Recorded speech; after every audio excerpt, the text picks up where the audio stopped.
Welcome to another conversation between myself, Dr. Akhu, and Dr. Maat. Today we are talking about professional and personal spiritual development.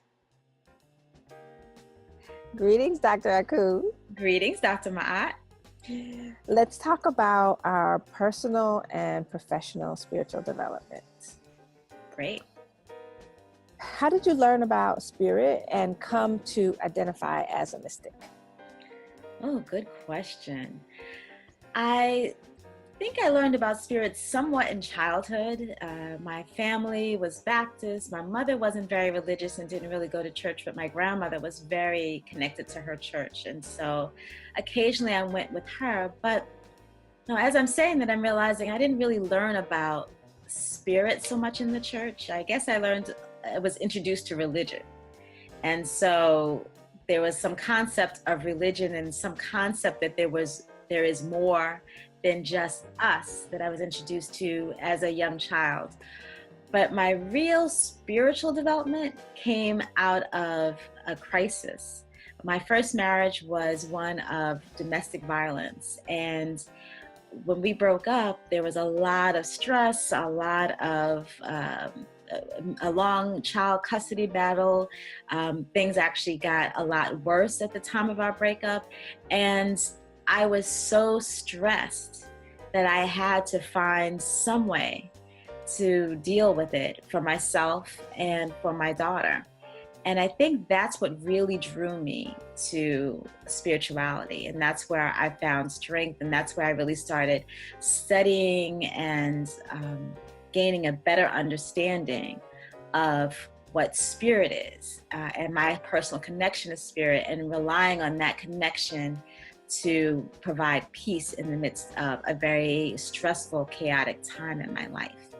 And so that's where I think it really began for me. And then after that, I enjoyed that sense of peace so much that I just continued to develop. Even as the stress levels decrease, I continued to work on my spiritual understanding to the point where it's become so central to who I am. I consider myself a mystic because I'm always seeking that connection, and that is the forefront of my life.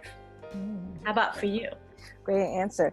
So similarly, my first memory, sort of prominent spiritual memory, was being in Sunday school as a child, 6 years old, and looking at the Sunday school book and pictures of Jesus and wondering to myself, how could God be my father if Jesus is white? And that cognitive dissonance, that like the disruption that caused in terms of my identity, seeing myself as a little brown girl, and these images, I think started a process of seeking the sacred within myself in relationship at that time, and over my development as an adolescent and into high school and college, seeking it in the church. But ultimately, once I got to college and began getting exposed to African history and African culture, and learned that people in ancient Egypt were believing in God and having a sort of a relationship with the essence and the energy and who we are, long before the time of Christ, Jesus Christ, I found a new level of comfort in terms of a direct connection with spirit, with my higher self, with that which is greater than I am and connected to all things. Many of my spiritual experiences also evolved over the years while I was in college, having more mystical, spontaneous mystical experiences happening, becoming very intuitive and very empathic in terms of sensing and feeling people's feelings, and at times, just sort of getting a sense of what was going on for others. And having an experience, particularly as I was finishing college, of this overwhelming sense of oneness and connection with everything. And that experience sort of marking, I think, a very conscious awareness that there's a direct connection that I have through all things. And that's, what mysticism and being a mystic is about. It's a sense of oneness and connection with everything. And so post-college, going into graduate school, I began really to study African philosophy and teachings very intensely, and participated in a study group. And by the time I got to college, began working on myself in taking yoga classes. And I participated, weekly in a little class in my residence hall, but I wasn't quite satisfied. Again, this identity issue coming up, because the teachings were all about Indian culture. And I felt great. The experience of the yoga was good, but my consciousness was not being satisfied. And again, identity as this brown girl with an African ancestry wasn't being satisfied. And then that's when I found Egyptian yoga and began to study and follow the teachings of Dr. Maat Ashby and Dr. Karen Ashby, who really have done a lot of research around the African origins of yoga and the philosophies of ancient times. And so I became initiated in that tradition back in 2002. And really, since that time, have used ancient African culture and philosophy and teachings as the foundation to my world of mysticism and the mystical psychology. Thank you. That reminds me, such an important aspect that you talk about, the being a brown girl, right? and not being reflected. And I think that all, for me also, when I say that my grandmother was in the church, I think that was the part I didn't feel connected to. I felt connected to the music. And sometimes I felt connected to the preacher's message, but overall, it just didn't feel like it was quite a fit for me. And, the part that I didn't mention previously that you reminded me of was the real connection came when I was in that crisis. I was introduced to Yoruba and Akan, which are two African spiritual traditions. And that felt I felt much more connected to those spiritual traditions. And that's where I really started to find myself seeking and being more drawn into the connection. As it turned out, they're spiritual traditions, but they're also kind of religions as well. Yes. And I didn't feel, although I got close to initiation in Yoruba, but there was still a disconnect in terms of the more religious aspects of it. And I realized what I was really much more connected to was the self-study, the personal connection.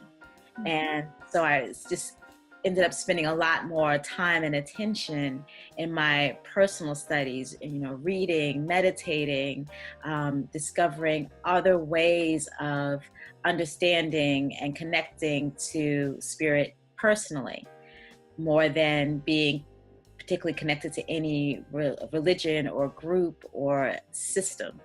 And Yes. So I found that I have been connected to some of the things from Yoruba, some of the things from Akan, some of the things from Buddhism, and from Native American traditions. And that, although I'm eclectic in the same way I'm eclectic as a psychologist, I'm also eclectic as a spiritualist and as a mystic, that I follow what my spirit guides me to. And some of those things are very African connected, and some of those things are not, but they all speak to my spirit, and I let that guide me as opposed to being connected to any one particular system. Yes, I think there's an important point we could maybe share here in terms of one way of looking at and understanding the distinction between religion and, sort of the more maybe personal ways we function.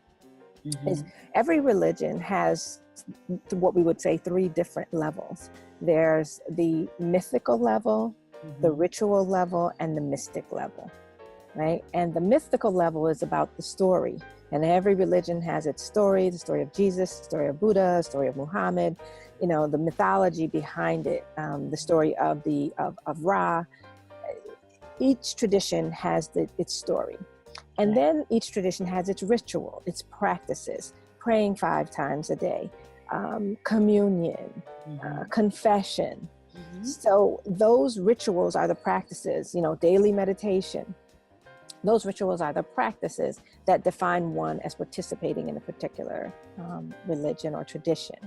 And then there's the mysticism. And the mysticism is the direct connection, the relationship, the sense of oneness, the experiential aspect of any tradition or not a tradition. It's sort of the direct experience that one can have. And so it's useful, I think, for people to understand that at any given time, they could be operating either in the mystic realm, in the mythical realm, or in the ritual realm. And that what's most important is having an integration of those three, whether you are in a tradition or not. When we look at the definitions of religion, spirituality, and spirit, we can also think of those in terms of, religion, and this is often described in the psychology literature. Religion is about, let's start with spirituality. Spirituality is a search for the sacred, just a search for the sacred. Religion is a search for the sacred within a tradition. Right. And spirit is a search for the sacred within oneself. And so, we can use those ways of thinking about religion, spirituality, and spirit, and also the ways we might see ourselves as either being mystic, spiritual, or religious to help in making sense.